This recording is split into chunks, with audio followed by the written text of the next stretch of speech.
2026 թվականի պետական բյուջեի նախագծի վերաբերյալ կառավարությունը ստացել է 30 առաջարկ ու հարցում 15-ը ամբողջությամբ կամ մասնակի բավարարվել է, որոնց ծախսը կկազմի 4.2 միլիարդ դրամ։ 3 հարցումներին տրվել են պարզաբանումներ, մերժվել է 12 առաջարկ։ Բյուջեի քննարկմանը ֆինանսների նախարարը ընդգծեց, 2026-ի պետական բյուջեի հիմքում դրված մակրոտնտեսական ցուցանիշների փոփոխություններ չեն նախատեսվել։ Ըստ կանխատեսումների անվանական հնանք կկազմի 11 տրիլիոն 930 միլիարդ դրամ, աճելով 5.4%-ով։ Կառավարության պարտ հնացուցանիշը 26 թվականի նախնական նախագծի 53.5%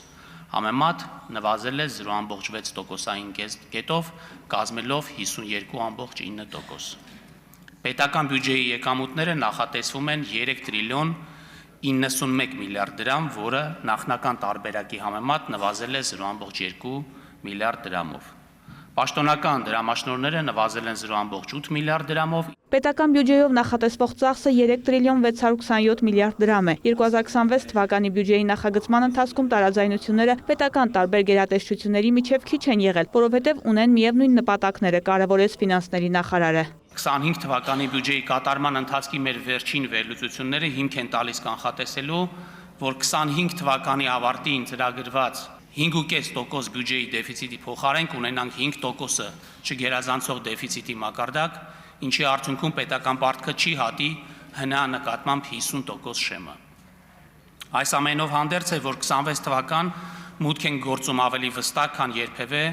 կայուն տնտեսությամբ, կառավարելի եւ կայուն պարտքի մակարդակով եւ ապագայի նկատմամբ մեծ վստահությամբ։ Կապիտալ ներդրումների արդյունավետություն եւ վերադարձը տեսանելի չի։ Մենք ունենք վստահ հաշվարկներ կամ սցենարներ, որ 704 միլիարդը ի վիճակի ենք 2026 թվականին կատարելու ամբողջ ծավալով։ Բյուջեով մենք ավարտին ենք հասցնելու մանկապարտեզների եւ դպրոցների խոշոր ծրագիրը, մեծ ֆինանսավորում պետք է իրականացվի մեր պաշտպանական կարողությունների զարգացման ուղղությամբ, ինչպես նաև հյուսիս-հարավի եւ այլ ճանապարհային ենթակառուցվածքների շինարարության համար գումար հատկացվել։ Տարեցտարի, երբ որ մեր ծրագրերի քանակը կշատանա, այդ դեպքում արդեն գուցե մենք կմտածենք այն մասին, որ բյուջեում կներառենք նաև ամեն առանձին կապիտալ ծրագրի մասով իր արդյունավետության գնահատումները։ Համապատասխան ծավալն իրացնելու հնարավորություններ կան, հարցինի պատասխան Հովհաննիսյանը վստահեցրեց, ինստիտուցիոնալ կարողությունները աճում են հնարավորությունների մեծացմանը համընթաց։ Զարուհի Բաթոյանը հետաքրքրվեց իր ներկայացրած առաջարկների մերժման պատճառներով, դրանցից մեկը պետական նշանակության շենք-շինությունների մատչելիությանն է առնչվում։ Իմ առաջարկին ի պատասխան նշել եք, որ մասնակի է ընդունվել, որովհետև մարզահամերգային համալիրը այս տարի մատչելի կդարձվի եւ մետրոպոլիտենի կայարանների համար հավելվածում ենք նախատեսել, որ եթե մենք ունենանք լրացուցիչ բյուջե, ապա դրան անդրադառնանք։ Հարցս հետեւյալն է, պարոն Հովհաննիսյան, ինչու չի նախատեսվում նաեւ ամբողջ ցանկի համար բյուջե։ Այս պահին ինքը չի հայտնվել հիմնական մեր բյուջետային փաստաթղթի ծախսերի մեջ, բայց բնականաբար տարվա ընթացքում մենք կանդրադառնանք, որովհետև տարբեր ուղղություններով լինում են վերագնահատումներ եւ խնայողություններ։ Ներկայացված բյուջեի նախագծում նշվում է, որ արդյունաբերության աճը առաջանցիկ է լինելու եւ միջինում կազմելու է 6-8%։ Ես կխնդրեի նշել կոնկրետ, որ արդյունաբերության մասին է խոսքը։ Եթե դուք կարդացել եք նախագիծը, ապա այդտեղ նույնպես տեսել եք, որ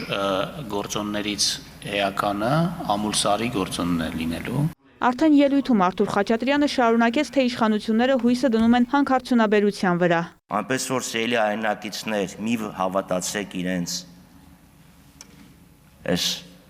կոչերին, գոչուններին, թե օդը կեղտոտ է։ Մի բան պետք է անենք։ Օդը կեղտոտ է, որովհետև դուք եք կեղտոտել։ Այդ անսանտ շինարարական աճը, որը դոպինգի էֆեկտ է ունեցել տնտեսական, խնդրում եմ ասեք, չխանգարեն կամ ավելացրեք։ Ձեր տնտեսական գործունեության արդյունքում է կեղտոտվել։ Ձեր տնտեսական գործունեության, տնտեսական քաղաքականության արդյունքում է կեղտոտվել,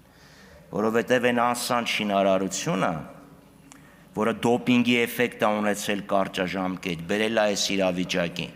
որ խցանումները ժամեր են տևում։ Անգամ ձեզ արձագանքելու կարիք չկա, որովհետև մարդկանց հիշողությունը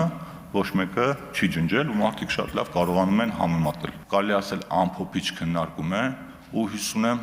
վերջին բյուջետային քննարկումն է Հայաստան դաշինքի ներկայացուցիչների մասնակցությամբ, որը մենք ունենում ենք այս դահլիճում։ Հույս ունեմ, որ ապագա խորհրդարանում կլինեն մարդիկ, որոնք 5 տարի շարունակ ոչինչ չանելուց բացի կամ փոխարեն կզբաղվեն իրոք կառուցողական ընդդիմադիր գործունեությամբ։ Հաջորդիվ խորհրդարանը քննարկեց նաև այլ նախագծեր՝ ֆիզիկական անձին հայտարարագիր չներկայացնելու կամ կեղծ տվյալներ ներկայացնելու դեպքում քրեական օրենսգրքի 444-րդ հոդվածի թիրախային խումբ չեն համարվում։ Նախագիծը ներկայացրեց Արդարադատության փոխնախարարը։ Այս հանցակազմերը կվերաբերեն միայն կոռուպցիայի կանխարգելման հանձնաժողով ներկայացվող հայտարարագրերին։ Ուստի չենք ունենա տարանկալման որևէ տեղ։ Ագնեսա Խամոյանը ճշտեց, եթե փոփոխությունը տեղի չունենար, արդյոք հոդվածը վերաբերելու էր շարքային քաղաքացիներին։ Իրավապահ համակարգում համոզմունք կա, որ հանցակազմը նման դեպքերին չի վերաբերում, ընդգծեց Քոչարյանը։ Խամոյանը հավելեց. Գլխավոր դատախազին ուղղված իմ հարցմանը, որով ընտրում էի հստակ արձանագրել, թե արդյոք 444-րդ հոդվածը վերաբերելի է ֆիզիկական անձանց, որևէ հստակ պատասխան դրան չէր հետևել, ինչը նաև ավելի էր խորացրել իմ հիմնավորումը, որ հետագայում այո, կարող էին լինել նման դրսևորումներ։ Մենք գտանք, որ ամեն դեպքում այստեղ տարանկալման կամ ոչ ճիշտ կիրառման թեկուզ փոքր, բայց տեսական հնարավորություն կա եւ Արդարադատության նախարարության հենց նպատակն էր, որպեսզի այստեղ 100%-անոց որոշակիություն մտցվի։